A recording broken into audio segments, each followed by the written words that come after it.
Napanaginipan mo na bang may bahay? Minsan pamilyar, minsan sobrang laki. At minsan naman, luma o abandoned na parang may kakaibang pakiramdam.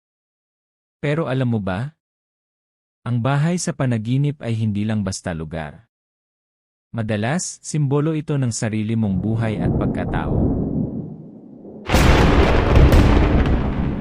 Unang kahulugan, sarili mong pagkatao. Sa totoo lang, ang bahay sa panaginip ay madalas simbolo ng ikaw mismo.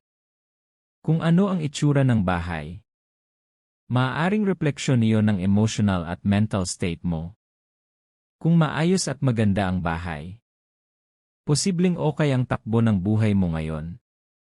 Pero kung sira o magulo ang bahay, baka may pinagdadaanan kang stress o problema.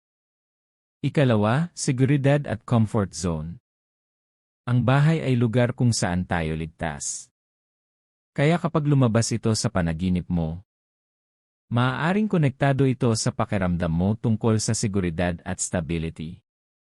Ikatlo, nakaraan at memories. Kung bahay ng childhood mo ang nakita mo, posibleng may memories o emosyon mula sa nakaraan na bumabalik sa isip mo. Baka may bagay kang namimiss o hindi pa tuluyang napapakawalan. Ika-4, pagbabago sa buhay. Kung lumilipat ka ng bahay sa panaginip, maaaring simbolo ito ng malaking pagbabago. Pwedeng bagong trabaho, bagong relasyon, o bagong chapter sa buhay.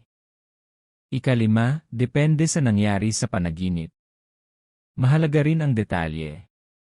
Kung malinis ang bahay, peace of mind at maayos na buhay.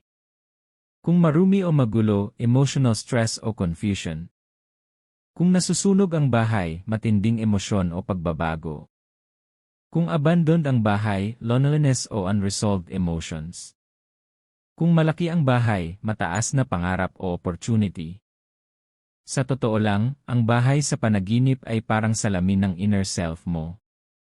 Minsan, ipinapakita nito kung ano talaga ang nararamdaman mo. Kahit hindi mo sinasabi sa iba.